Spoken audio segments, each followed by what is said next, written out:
Ty Bartell in with another edition of Coach's Corner. This time we head over to the All-American Conference with one of the teams that have been competing for the top of it for the last few years, the Howland Lady Tigers. Coach Aaron Pounds joining me today. Coach Pounds, how are we doing? Good, buddy. Good morning. How are you? Oh, I'm doing good. It's a morning, and we got girls basketball season starting this week for a decent amount of teams, and it's right around the corner for the rest of them. What are practices looking like for you and the Tigers this year? What are some positives you take from it? Positives with practice. I think we're a little deeper than we were last year. We've got at least 10, 12, 13, 14 girls, 15 girls that can compete really well in practice. Sometimes you have those teams where you have 6 or 7 girls and you can't get a good solid 5-on-5 going. This year we have that. So iron sharpens iron. I tell the girls, and we're getting better every day in practice because of who we compete against. Coach, I want to give you the chance to take that a step further and give us a chance to kind of meet the team this year. Maybe the roster might not be finalized just yet, but what are some names we can expect to see on the Tigers this year? Well, it all starts with our senior group. Last year, we didn't have any seniors. This year, I think I've got 5 seniors that can start. I got a junior that can start. I've got a freshman that's going to compete for some starting time. But Masucci, Hozo, DeSalvo, Barish, and Silvers, as far as my seniors go, that are looking to start. Then we got a girl that's going to come off the bench for us as a senior, Kirsten Sullivan. Sophia Powell, she's a junior, really improved over the last couple of years. She's going to be starting some games. Emily Adams, she's coming back from injury. She tore her ACL last year. She's coming back. She's looking really good. Riley Vilwalk, another junior. She's a competitor. And then, 2 fab freshmen coming in as part of a really good freshman group. But the top 2 right now, Maya Kubancic and Mia Thomas, they're playing really well. So it's good. It's good to have good competitive practices. And I think those girls primarily, they're going to do a lot to help the team. We had a girl transfer in from Kennedy last year, Marshalla Meyer. She's competing in practice. So I'm excited for this.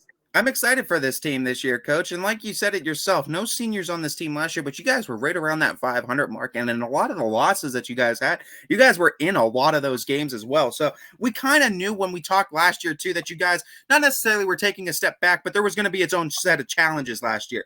I got to feel like those challenges aren't there. It's a different type of challenge this year, but I got to feel like expectations amongst the girls and amongst you guys are feeling like you guys have a good foundation from last year to jump off for this year. Oh, absolutely.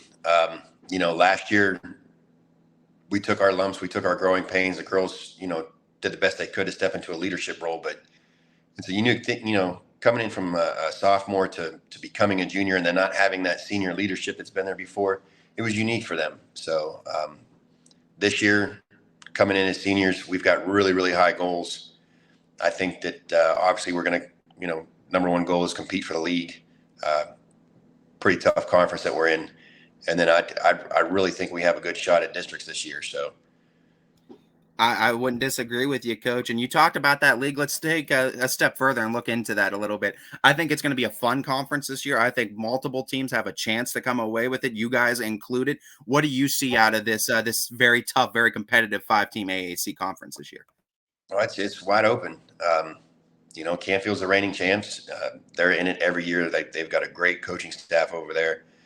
Austintown's got a new coach, so that he's re-energizing that program. Going to come in with some new things. And Boardman, they're tough. He does a great job over there, and they've got a really solid player in Riccatelli. And then you got Harding. They're always competitive. They're just scrappy and fighters, and they've got a nice group coming back. Also, I don't think they had very many, if any, seniors last year either. So it's going to be a fun one. I think any one of those 5 can win it, but we're hoping to be right there in the conversation. all these coaches we keep getting to, these newer ones, you keep on moving yourself up the ladder as one of the oldest in the conference now, coach. Longest reigning, rather. Let's talk a little bit about this team and the strengths you're going to have to play to get those wins this year. Obviously, every team's different. And what I talk to all these coaches too, this isn't college, this isn't professional. You can't really make a system. The system has to go to what girls and what talent you have, right? You try to make the system, but you also got to fit it to your talent. What is the strengths you see from this team? Obviously, without giving the book away, that you guys are going to have to play to get wins this year. It's modern day basketball. It's what a lot of coaches say and what a lot of coaches do. Everybody wants to get up and down the court, and everybody wants to pressure the ball and handle pressure, and that's really what it comes down to. Is I tell the girls, usually the faster team wins, and as far as speed goes, it's not just a physical thing. You got to, mentally, you can be fast. Know where you're supposed to be and make the right decisions and make the game faster. And if you can handle all that, I think you got a good shot to win every night. Coach, you mentioned the goals amongst the team. You guys want to get to districts, and you have loaded up that non-conference schedule with plenty of district champions, district finalists each and every year. What are some of these non-conference games that you're excited to test your girls against? The big ones, we got Green. They're just a fantastic team. Louisville, Akron, Hoban, some big solid D1 schools. And, that those are the games, win or lose, even if we lose some of those games, it's about getting ready. I don't want the easy games against, lower divisions and, games where we can just blow teams out by 20 or 30 points. I'd rather win by 2 or 3 than win by 30 or 40. That's not getting you ready for anything. It's the tough games that get you ready for, postseason play. So my athletic director, she does a fantastic job, Miss Farinack, of seeing where our team is and what we need for that year. So she does a lot of that stuff. So, scheduling up and scheduling the D1 teams, she knew that's what we needed this year. And that's exactly what we got. Our scrimmages, we've scrimmaged some really, really solid teams. I don't want to tell you all the names because I know there's going to be coaches out there asking for film from all those other guys. But I think every team we've scrimmaged has been D1 except for the exception of Poland. And they're D3, but Nick does a great job out there. They're a solid team. So, yeah, we've really scheduled up this year.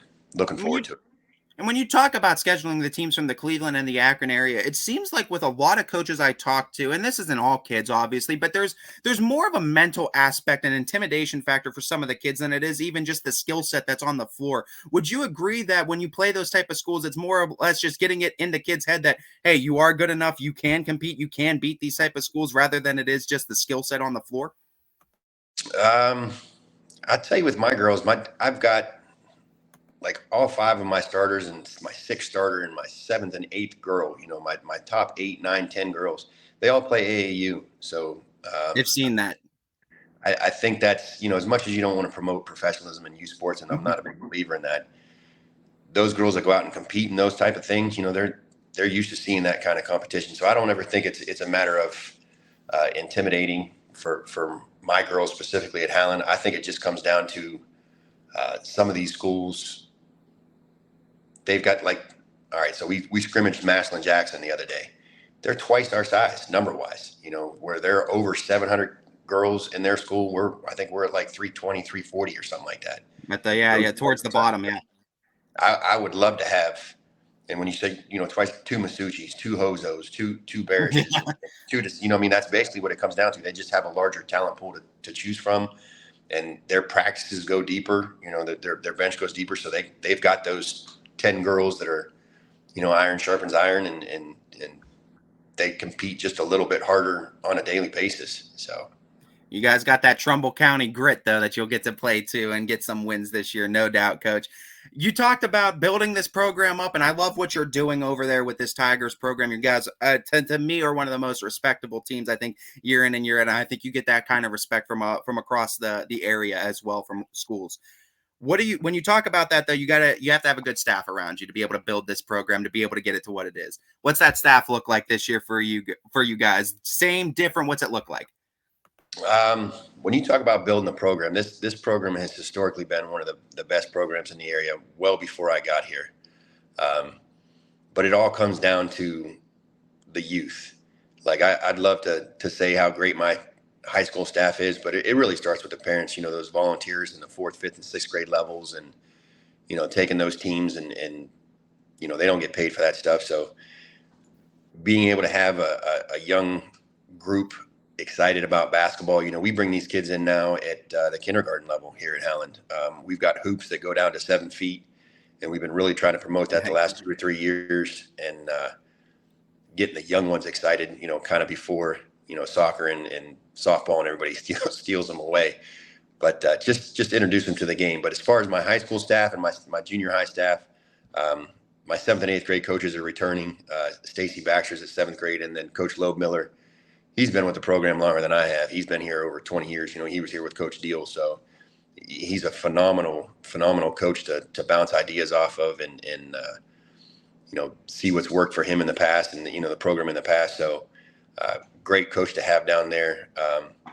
We lost a great one this year, though, too. Coach Price, congratulations to her. She got engaged, and she kind of moved away to spend more time with her fiance. And everybody remembers, Peyton Aldridge. So he and Coach Price got engaged over the summer. So really happy for her. But, it hurts to lose her. The girls loved her to death. To replace her, we brought in a gentleman, Ken Moy. He played for Teal College. He's kind of like a basketball trainer in the area. He helps work with some of the younger girls and whatnot. So he's got a daughter coming up through the system. He's got some big shoes to fill stepping in for Coach Price. But and then it's Coach Santee. And I'm glad that she's coming back for me. Second year, she kind of helped me out last year. She's taken on more responsibilities this year. She's got the language down and the verbiage and whatnot. And working with girls, you always got to have that female on the staff. So it's good to have her, and she teaches in the school system, so it works out well. It kind of bridges that gap for you guys a little bit too. I could get where you're coming from with that, Coach, 100%. Yeah. Well, Coach, I don't want to take up too much of your time, so I'm going to hit you with my final question, and it's kind of been a theme question I've been asking to all coaches this year. It goes back to that love of the game of basketball, right? It's what got us started. It's what keeps us going for all of us, no matter our role in the sport. Where'd that love of the game of basketball start for you, Coach? Do you have an earliest memory, a pinpoint moment, or a time frame where you fell in love with the sport? I actually, when I played back in high school, I played for Coach at Andres many years ago at Niles. And I'm just going to be brutally honest. I was not that good. I didn't focus on basketball. I focused on other things. I graduated regretting not putting in, the time and the effort. Then I had a daughter when I was relatively young. And when she was in 4th or 5th grade, they needed help coaching. Like I said, you got these youth parents that come in and do everything for the young teams. And when I started coaching her and, some of the younger girls, it seemed to be a good fit. I loved coaching. It brought back some of the competitive spirit for me. Any coach that says that they don't, live and die with, the wins or don't live vicariously through the girls is lying to you. It feels great when you win, and it feels terrible when you lose, even though you're not the one out there on the court. So, coaching my oldest daughter, Alexis, when she was, younger, that's probably what did it for me. And I've been coaching ever since. Well, Coach, we love that you are still coaching and you're a part of this YSN family for another year. We're so excited to see Howland girls basketball for another season and have you guys on the network for another year. It's going to be a fun conference, and I know you guys are going to be right in the thick of it once again. Yes, sir. Thanks, Ty. Yeah, no problem, Coach. This has been a first edition of Coach's Corner with the Howland girls basketball head coach, Coach Aaron Pounds.